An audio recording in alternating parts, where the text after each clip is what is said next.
सुप्रभात मंडळी. मी निलिमा पटवर्धन आणि आपण वाचत आहोत पु ल देशपांडे यांचं अपूर्वाई हे पुस्तक. कालच्या पुढे सुरू करते. प्रवासाची तारीख जसशी जवळ येत चालली तसतशी धाकधूक वाटू लागली. एकतर विमानातून जायचं म्हणजे 44 पाऊंडापेक्षा गुंजभर अधिक सामान घ्यायची सोय नाही. त्यामुळे 44 पाऊंड म्हणजे काय काय बसेल याच्या विचारात झोप उडाली. माझ्या एकट्याच्या सुटाचे 44 पाऊंड वजन भरेल असं मत पडलं. परंतु अंगावरचे कपडे वजनात धरत नसल्याने मी बरेचसे कपडे अंगावरच घालावे अशीही उपसूचना आली. रेशमी साड्यांची संख्या केवळ त्यांचं वजन होत नाही या पळवाटेने वाढत होती. कुठलीही नवी साडी आणली की फक्त 40 तोळे आहे वगैरे भाषा व्हायची. मी फार तर एक सूट अंगावर घालू शकत होतो, परंतु 4-5 शर्ट एकदम चढवणं अवघड होतं. 24 तासानंतर जरी लंडनची थंड हवा झोंबणार असली तरी विमानतळावर जाईपर्यंत माझी अवस्था नुसतीच दाढी आत ऋषीच नाही अशी खाडीलकरांच्या नाटकातल्या त्या ऋषीसारखी, नुसता सूट आणि अनेक शर्ट आत माणूसच नाही अशी झाली असती. त्यावर नायलॉनचा शर्ट हा तोडगा निघाला. हा शर्ट 15 मिनिटात वाळतो येतपासून तो पाण्यात बुडवून वर काढताना वाळत येतो इथपर्यंत त्याचं गुणवर्णन झाल्यामुळे बाकीच्या शर्टांची हकालपट्टी होऊन अंगावर नायलॉनचा शर्ट चढला आणि माझ्या बॅगेत 2 पातळे वाढली. मी माझी काही पुस्तकं घेतली होती. इंग्रजांना वाचून दाखवण्यासाठी नव्हे, तर मी लेखक असल्याचा काही पुरावा असावा एवढाच नम्र हेतू. परंतु वजन घटाईत पुस्तकं गेली आणि जागा राहिली म्हणून जवळजवळ 5 गुंजा आणि 6 मासे वजनाचे ब्लाऊज आले आणि एक नऊवारी लुगडं. इंग्लिश बायकांना नऊवारी लुगड्याचं फार कौतुक आहे असा एका परदेश पर्यटन करून आलेल्या भगिनीचा सल्ला तिला आठवला. त्यासाठी इंग्लंडला जाताना सोबत किती पाऊंड नेता येतात याविषयी अनेक मतं आहेत. एक मत, वाटेल तेवढे पाऊंड न्या, कोणी विचारत नाही. दुसरं, मला वाटतं 5,000 रुपये नेता येतात. आमचे काका गेले ना, त्यांनी 5,000 रुपयांचे पाऊंड करून नेले होते. केव्हा गेले होते तुमचे काका? आता वारले ते, पण वारण्यापूर्वी केले होते ना, मी विचारलं. तुमचा म्हणजे भलत्या ठिकाणी विनोद बुवा. काका वारल्याला पहा आता 14 वर्ष होतील. हो, 1946 म्हणजे 46 एडीत वारले. असं एडीत, बिसीत नव्हे. नाही, म्हणजे 7-8 वर्ष पेन्शन घेतली आणि घेतली तेवढ्यात गेले. म्हणजे पेन्शन घेतल्यावर गेले होते वाटतं. छे, ते गेले त्यावेळी मी 2 वर्षांचा होतो. आता मला पहा, पुढच्या जानेवारीत 40वे लागेल. म्हणजे 38 वर्षांपूर्वी तुमचे काका इंग्लंडला गेले होते, त्यावेळी 5,000 रुपयांचे पाऊंड घेऊन गेले होते. त्या मानानं हिशोब करा. त्या मानानं हल्ली महागाई फारच वाढली आहे, तेव्हा 10,000-1,000 रुपयांचे तरी पाऊंड गव्हर्मेंट तुम्हाला देईल. आणि एकमत, मी दडपून वाटेल तेवढे पाऊंड न्यायचे असे होते. यात मी दडपून म्हणजे कुठे दडपून ते मला आज तागायत कळलं नाही.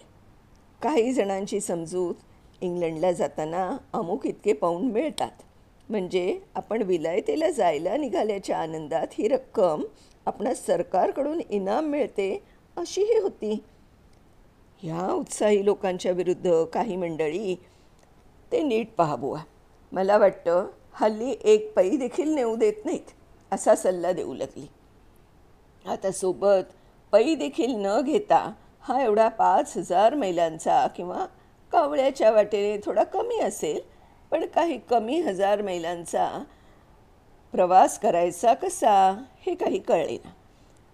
विमानात बरेच काही फुकट मिळत असल्याचं कळलं होतं, परंतु पुढे हमाली वगैरे कशी द्यायची असा एक अत्यंत पुणेरी प्रश्न डोळ्यापुढे उभा राहिला. हमाल म्हटल्यावर इंग्लंडहून परतलेले माझे मित्र, पाद्र्यापुढे कम्युनिस्ट म्हटल्यावर तो जसा एकदम दचकेल तसं काहीसं करून ओरडले, हमाल? इंग्लंडमध्ये हमाल नाही. तुम्ही हमाल हमाल म्हणून ओरडा, कुत्रं देखील येणार नाही. अहो, हमाल हमाल म्हणून फार तर नाही येणार, पण पोर्टर म्हटल्यावर तर येईल की नाही. भलते महाग हो.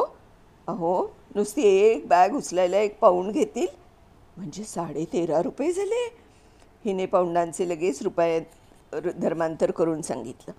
एका बॅगेला 13 रुपये?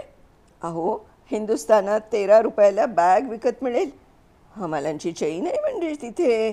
असं म्हणून मी इंग्लंडात फावल्या वेळात ही अंग मेहनत करून काही चलनी पाऊंड मिळवावं आणि वजनी पाऊंड घटवावं असाही एक मार्ग तिने सुचवून पाहिला. मी तर परदेशात जाताना कोणत्या एका गोष्टीमुळे सदैव गोंधळात पडलो असेन तर या पाऊंड, शिलिंग आणि पेन्सच्या. 12 पेन्स म्हणजे 1 शिलिंग आणि 20 शिलिंग म्हणजे 1 पाऊंड. ह्या कोष्टकाचा शाळा सुटतानाच काडीमोड झालेला. पुन्हा ही मंडळी आयुष्यात येतील असं चुकूनही वाटलं नव्हतं. विशेषतः परदेशी चलन आणि हुंडणावळी हे शब्द तर मला एका दमात उच्चारणंही जड जातं. तरी बरं, विमानानं जात असल्यामुळे डार्डानेल्सची सामुद्रधुनी हे सामुद्रधुनी प्रकरण मला या घटकेपर्यंत उमगलेलं नाही बरं. जिब्राल्टर, मेडिटरेनियन समुद्र ह्या शब्दांच्या स्पेलिंगने तर दरवर्षी धोका दिला होता वगैरे प्राचीन मंडळींचं दर्शन हुकणार होतं. भूगोल हा विषय मला गणिताइतकाच प्रिय. पृथ्वीचा वाटोळेपणा माझ्या भूगोलाच्या पेपरात पहिल्या पानावर अनेक वेळा सिद्ध झालेला आहे.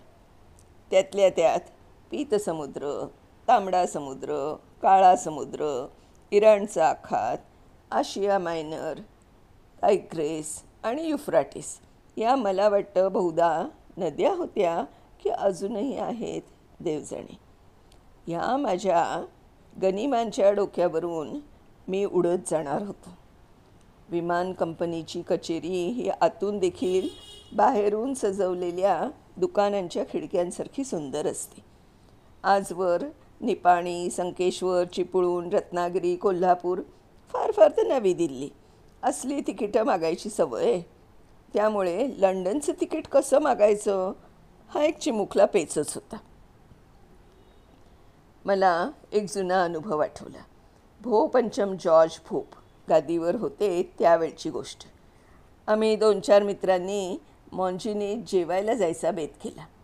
त्या काळातले मॉन्जिनी म्हणजे काय सांगावं महाराजा या स्वरूपाचं होतं.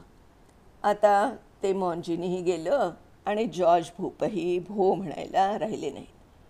मॉन्जिनी ही त्या प्रचंड उपहारगृहाबाहेरची पाटी वाचून कुत्र्यापासून सावध राहा ही पाटी वाचल्यावर होतात तसे आमचे चेहरे झाले होते. तोपर्यंतचा आमचा जेवणानुभव मामा काणे, काका तांबे इत्यादी आचार्य माथुलांच्या पलीकडे गेलेला नव्हता आणि इंग्रजीही तरखडकरांच्या 3ही पुस्तकांना टेकून उभं राहिलेलं.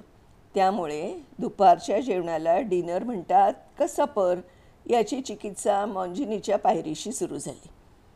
आता मॉन्जिनीत गेल्यावरती काय होतंय ते आपण पुढच्या भागात बघूया मित्रांनो. तोपर्यंत बाय बाय.